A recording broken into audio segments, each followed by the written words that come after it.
Hello everyone, welcome to Doc's Custom Corner tonight. Hope it's warm in your neck of the woods. A little chilly here tonight. Been -2, -7 degrees here lately. Been up and around 10 degrees as the high, so it's a little chilly around here today in the Midwest. Tonight we're going to work a little bit more on the Zeed chassis.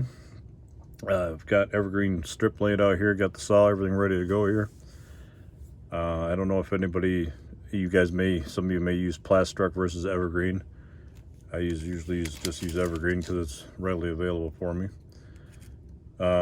This is the size that I'll be using for the frame tonight. Number 167 is 80 thousandths by 156 thousandths.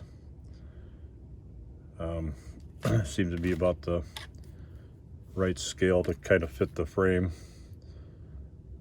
Pretty close to what it is. So last video we marked it out,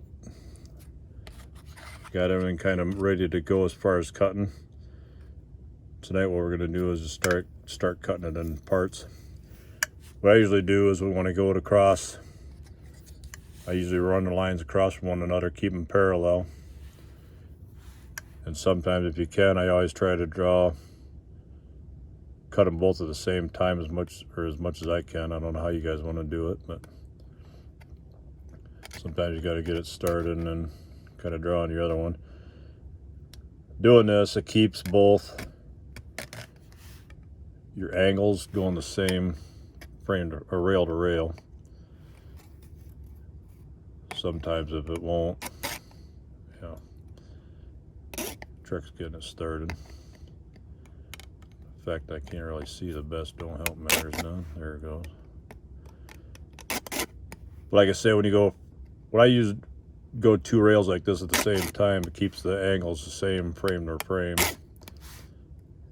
You don't run the risk of having one rail at a different angle than the other one. Not that you can't square it up by sand stick or a file or something, but not really used to working with a camera right in front of me either.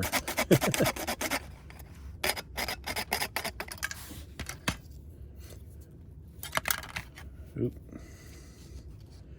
And then when I sand them, I try to go rail to rail, keep both rails together. That way you're not running, sanding one rail at this angle, the other angle, or rail at this angle. That way you're keeping them both at the same angle. What that does is just helps keep everything straight and true when you go to put everything back together again. All you really want to do is just kind of clean it up, get rid of some of the excess plastic that comes back from when you cut it off. Last time in the last video I talked about what I call stepping. I forget what I even called it now, but when you stack the rails, you can Z a frame by what I call stacking rails, where you can do it like that. When you do it this way, however, you're actually shortening up the frame. You're actually shortening up the wheelbase, whereas on this one, when I did this one, it actually lengthened the wheelbase because I brought this up. I'm going to shorten this up a little bit just to make it a little easier to work with. What I did on the truck here is I took a piece of the plastic, and when I cut the frame, put it all back together again, I took this piece of plastic and I butted it up against this frame rail here. And then doing the same on the bottom, like so, to get the frame to stack the way this one did.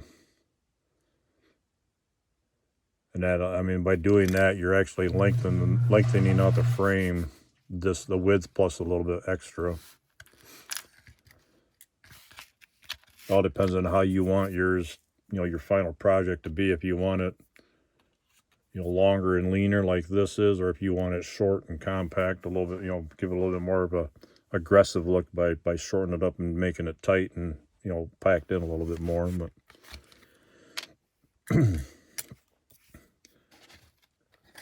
nice thing doing it this way too is with all the cross members still intact. you're keeping the main portions of the frame together in one piece. When this one comes apart, it'll cut across here.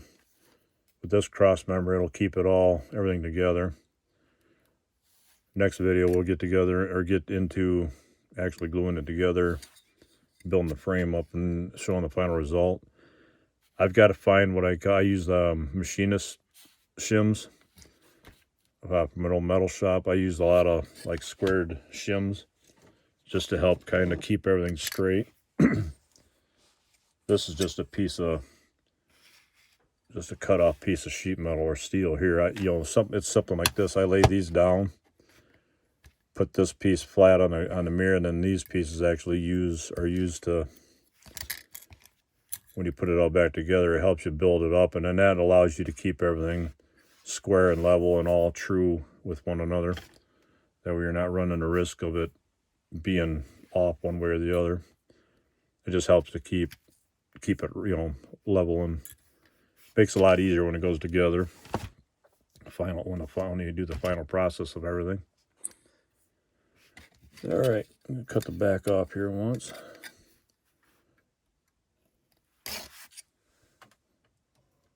Get a little bit more light on the subject here, maybe. Now this one, I can see this cross or this little tab for the exhaust is going to be in the way, so I'm just going to get that out of the way.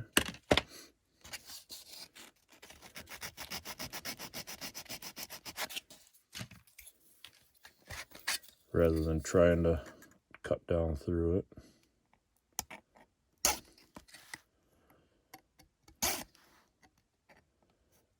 Like I say,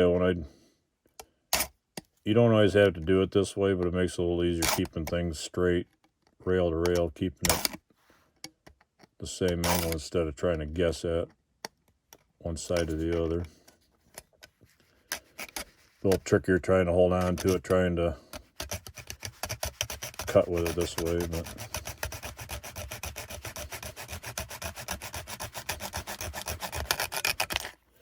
the saw I'm using, I don't know what everybody else uses, but this is a saw by Zona Saws.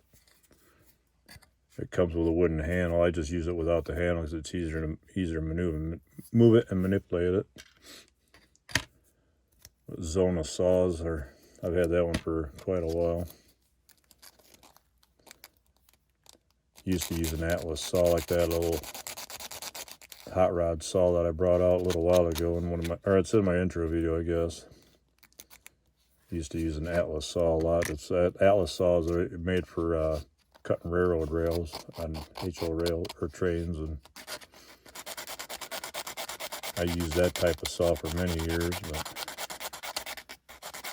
I have a little bit narrower one than this too. It's still a Zona saw. Looking at this, I think the frame's a little bit off too.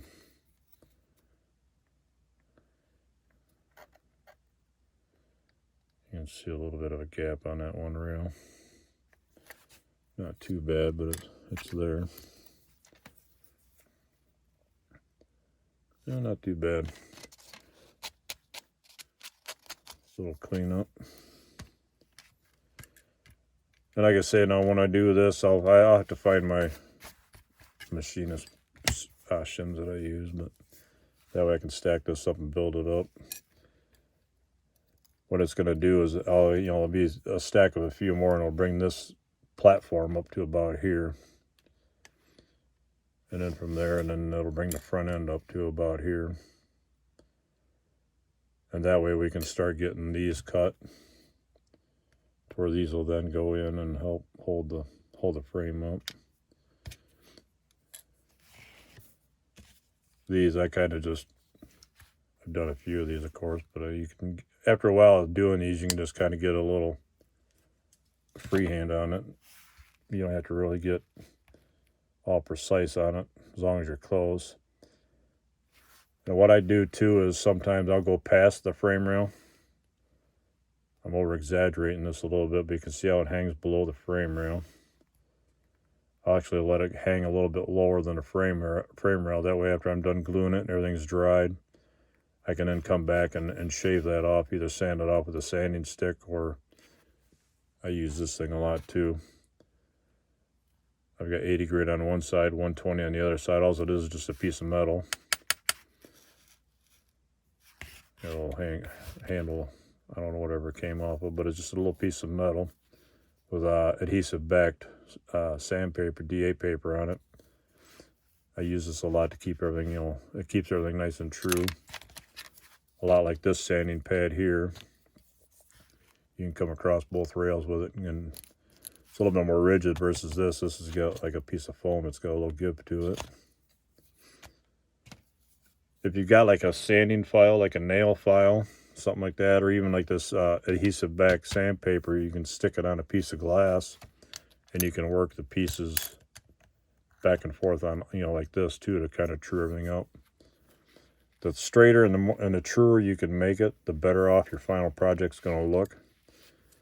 If you're crooked in one way or another, you don't want your frame coming out looking, looking like this when you put it together. I know this is over exaggerated, but you don't want to look like it's going around a corner sitting in one spot. The more truer, the better you can, the straighter you can make it, the better it's going to be. But like I say, I usually cut these, just cut them long. You can always trim these back later. I got this upside down. But I usually just cut a bunch of these off just to kind of get them ready.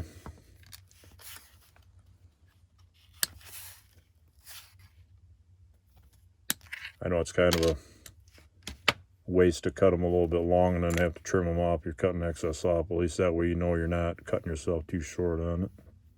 These pieces, it don't really, truly matter much, but I'll clean up a little bit more on this.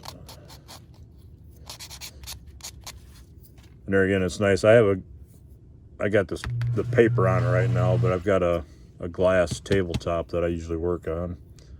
The glass tabletop is nice because you can keep everything straight and true on that instead of using a piece of glass like I'm here, or a mirror like I'm using here. Oop. If you have anything on the bottom, like your ejection pin marks on the bottom, like this one here is sticking down below the bottom of the rail. You just want to kind of true some of that, knock some of that off so it keeps it nice and flat. You always check it by going corner to corner too to see how it's sitting. That's sitting pretty good. When we get into the front half, it's going to be a little bit of fun with that cross member in there, because we're going to have to kind of center it up or lay something underneath this center or this portion of the frame to get it to lift up. When we do that, we're going to have to watch so we don't, tilt it down or tilt it up too much. The object is to keep all that as flat and true as possible, all of it in one plane. So you want this rail, and this rail all. They're going to be in different heights. And at this point, we got a lot of pieces laying here. So tomorrow night will hopefully make a little bit more sense. I'll be back tomorrow night. We'll get all this start going back into one piece and make it look like a frame again. Only make it look like that frame versus this frame. For the night, we'll call it a night. And hope you all stay warm. Stay safe where you are. If you like where this is going, please click the like button. If you haven't done so yet, click the subscribe button.